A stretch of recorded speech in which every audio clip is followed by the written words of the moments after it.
Hey, what's up people? It's TTC.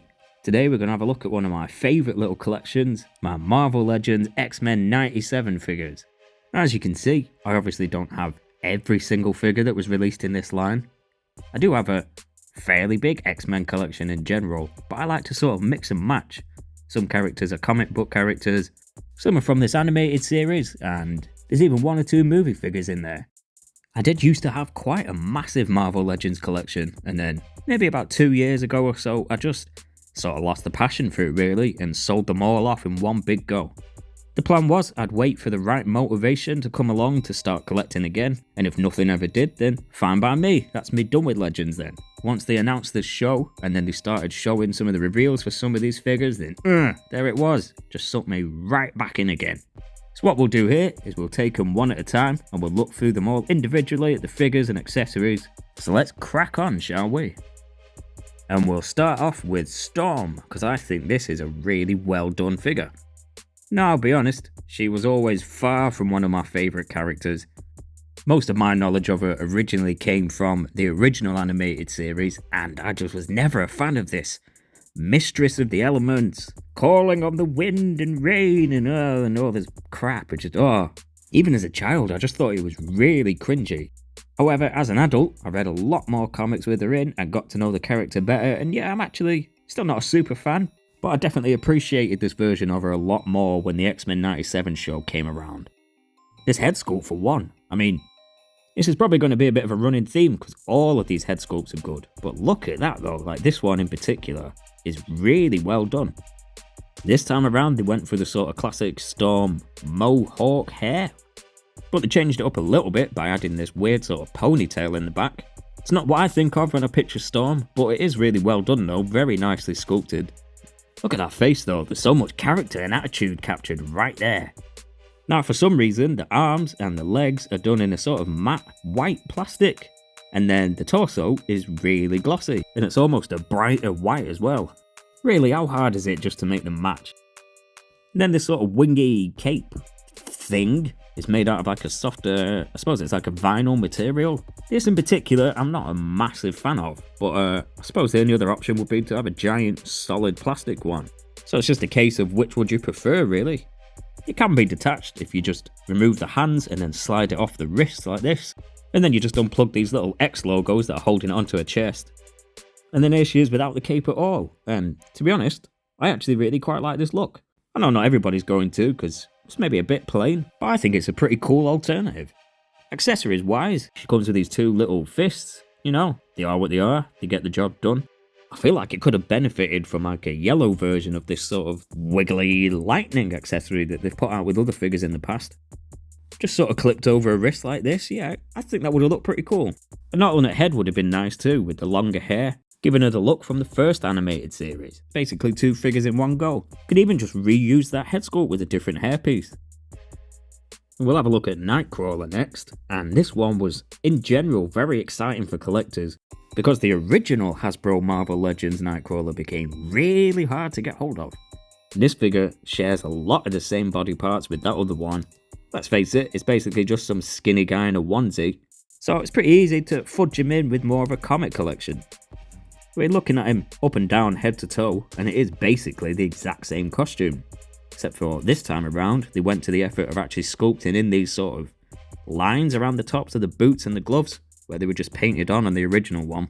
Now, proper annoyingly on mine, the red has sort of bled onto the black, and then on this side it's completely scuffed off, because the universe said, screw you! Now the red part on the middle of his costume is actually a rubber overlay, which is good because then it doesn't get in the way of any of the articulation. But based on how much that red paint has scuffed off in other areas, then I just really wish that this middle part was probably done in an overlay too. Because I just can't stand paint scuffage. Now his tail just plugs straight into his arsehole. Giving it a swivel with a nice range of movement, you can get a full 360 out of that. I know there's a lot of people out there who'd say they want a bendy wire put in this tail, and to those people I say you are massively overrating what a bendy wire can do. Let's face it, it'd probably just bend a little bit like this, or just a tiny bit here and then get stuck like that, and then the rubber would start splitting after a while, and just not really worth it. It comes with a couple of these little 3-fingered fisted hands. They're pretty cool. But really, the main draw accessory-wise is these 2 head sculpts. These are so well done. You got the choice between a more sort of angry-looking one and a more neutral face. All of these should have come with 2 heads. Now, personally, I don't really tend to use this more angry-looking face because he's just not really an angry character in my eyes, but it is still really well done. Paint, sculpt, shading, everything, spot on. But this is definitely the preferred one for me, and just look at that, it is just so damn good. I'm not even usually a massive fan of that really sort of black heavy shading on his face, but they've done a really good job of it here, and it makes the eyes pop and stand out. And I honestly think this looks close enough to a comic book Nightcrawler, you could definitely use it.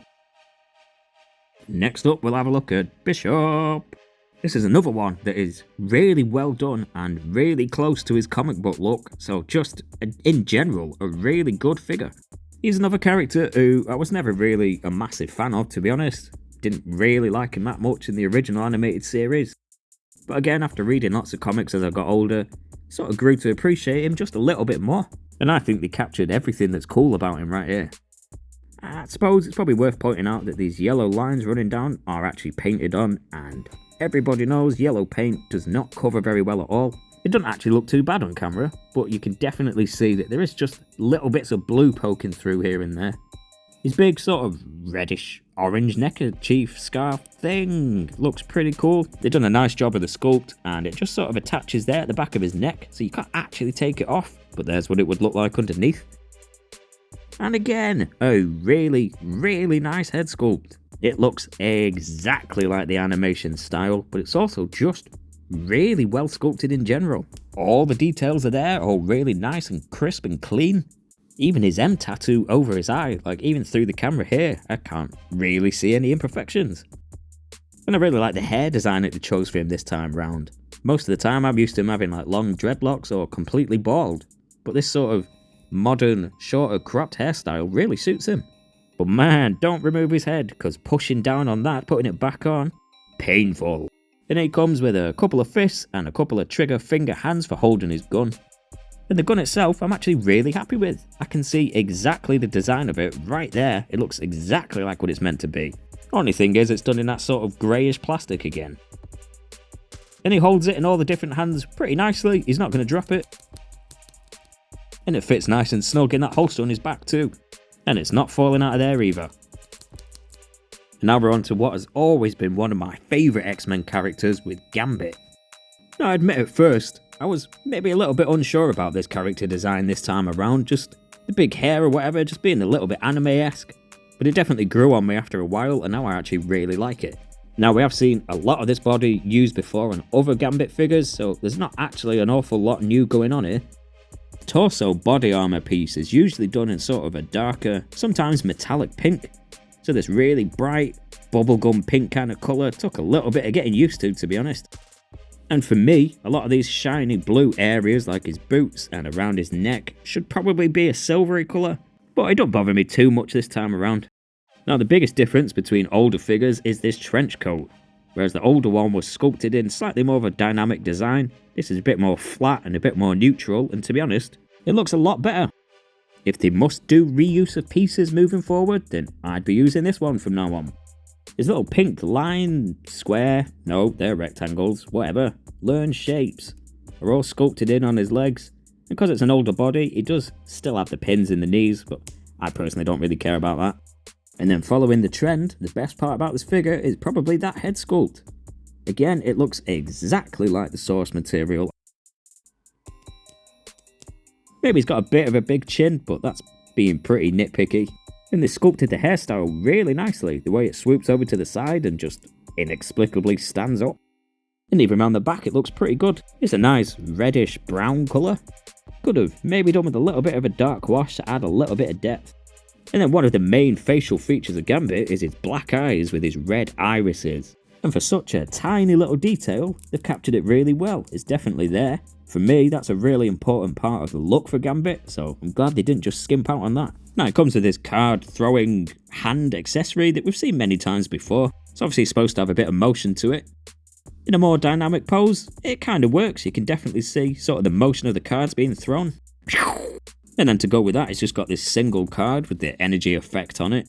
It's cast in this sort of really vibrant, translucent pink plastic, which I really like. I'm glad they went with that design choice for this. And then the card is just painted on the front. And as long as you're careful, it does fit pretty nicely between his open 2 fingers on this hand here, although it is kind of loose. And then lastly, he comes with his bow staff pole thing. Now this is one that I actually really would have preferred to be silver instead of blue. But it is what it is. You know, it's just a long pipe.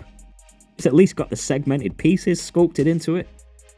Unfortunately though, he's got a very loose grip on this. Like, it looks alright in sort of this pose, or even down here at his side in this kind of pose. But this is one figure that is definitely going to fail the shake test. And then from Gambit, it makes sense to move on to Rogue next. And I like this one quite a lot. Now she's another one who the original figure absolutely shot up in price. So I think a lot of people were buying this one to use as a stand-in for that. I mean, the costume is pretty much the same with all the greens and yellows. The only real difference, I suppose, is the jacket and the belt. Rather than being brown, they're in this sort of darker green colour. I'll be honest, I think I probably would have preferred the brown. This was originally one of Hasbro's stupid, floaty, not attached to anything belts. So I just took a little dab of glue underneath the X logo there and just pressed it on. Just holds it in place. Doesn't get in the way of any articulation or anything. I much prefer that. All the little painted details on a costume are really nice and clean, on mine at least.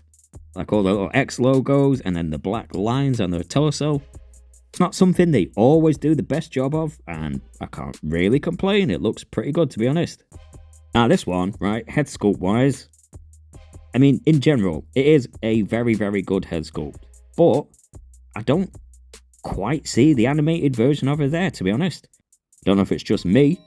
It is good, like I said, it just doesn't quite look like her.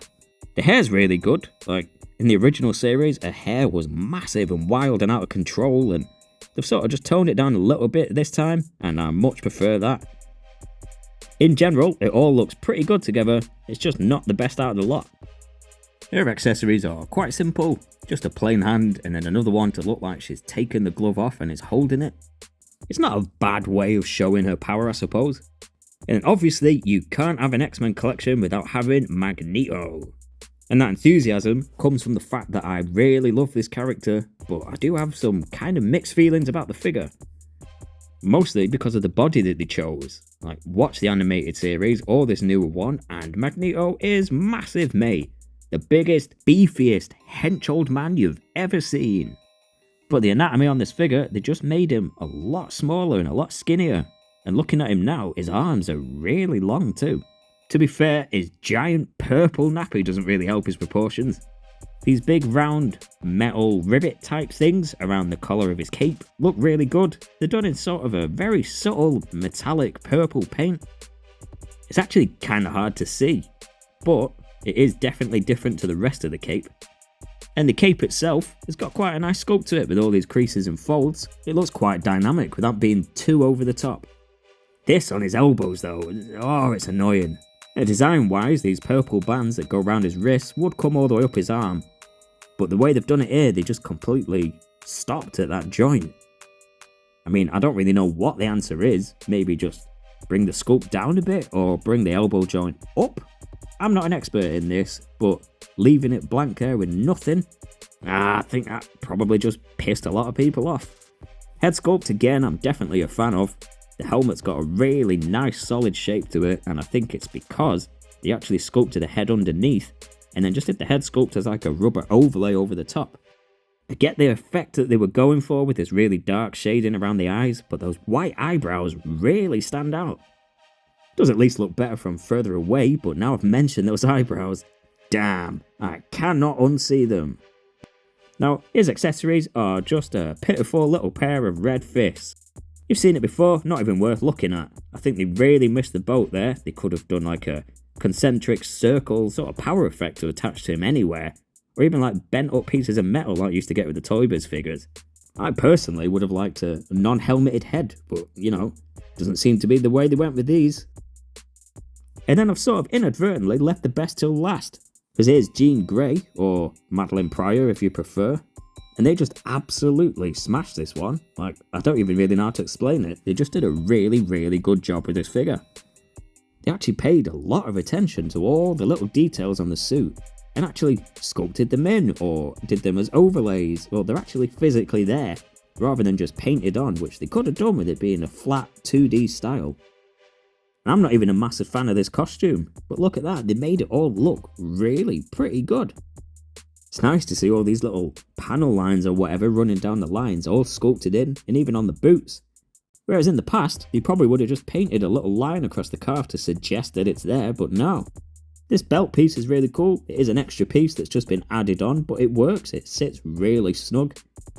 The actual X logo itself, however, could have maybe done with another couple of coats of red paint, because you can actually see quite a bit of that black coming through. If you've noticed, she's got absolutely no torso articulation. It all comes from down here at the waist, where it's just sort of like a ball joint. But there's a nice range of movement, and I think I much prefer it because it doesn't break up the sculpt at all. And the way they've done these shoulder pads as well, just on like a little ring that goes into where the shoulder pegs in. It's a really smart idea, because then it moves with the arm when you move it forward, and it stays where it is when you move the arm outwards, which it's just a really smart way of doing it. I definitely think they should do all shoulder pads like this moving forward. Again, a really good head sculpt. Looks spot on to the source material, and it's just a really good sculpt in general. And the paint, at least on mine, is really clean. The hair's got a really good sculpt to it. It obviously looks a little bit plain with them trying to do it in this sort of animated style. You could probably go in and add a bit of a dark wash to it just to help it stand out a little bit. The only thing I would say is that straight on like this, it does sit pretty high on her head. Makes it look like she's got an absolute melon underneath that hair. Now, to go with these two hands that she's already got on, it does come with another open hand for that side and then a fist as well. But looking through my accessories, I can't find it anywhere. But that's cool, because the star of the show, a second head sculpt. Yet another one that they absolutely smashed, done in a more classic ponytail look. And they just captured it perfectly. Like, even the ponytail itself has got a really nice sculpt to it. It does articulate just a little bit where it pegs into the back of her head. Unfortunately though, I do find it pings out just a little bit too easy. Like, you start swiveling it around and before you know it, it's come off again. I still feel like they kind of missed the trick by not giving her any power effects to go maybe around her hand or on the top of her forehead. I think we all would have appreciated that. And just for the sake of it, here's a couple of classic X-Men characters that are not done in this 97 style. You've got the astonishing Cyclops and Wolverine, although I suppose he's more of the Heat Claws version. The Deluxe Angel, and then the Age of Apocalypse Iceman there on the end. Man, don't know about you, but I cannot wait for that new X-Force Archangel. And for some random, pointless comparisons, here's a Dragon Stars Goku figure, McFarlane Tim Drake Robin, and a Star Wars Vintage Collection Mandalorian. So I'm really happy with all of these as a set. Obviously I didn't pick up them all, but the ones that I did, I think there was only very little improvements that could be made. I'm really happy that they come out when they did. These are a fun thing to get me back into collecting Marvel figures. I've really enjoyed this. And if you've enjoyed this look through them, then make sure to like the video, drop us a comment down below, and subscribe to the channel if you haven't already. There will definitely be more Marvel stuff coming soon, but until then, I'll see you guys in the next one. Cheers!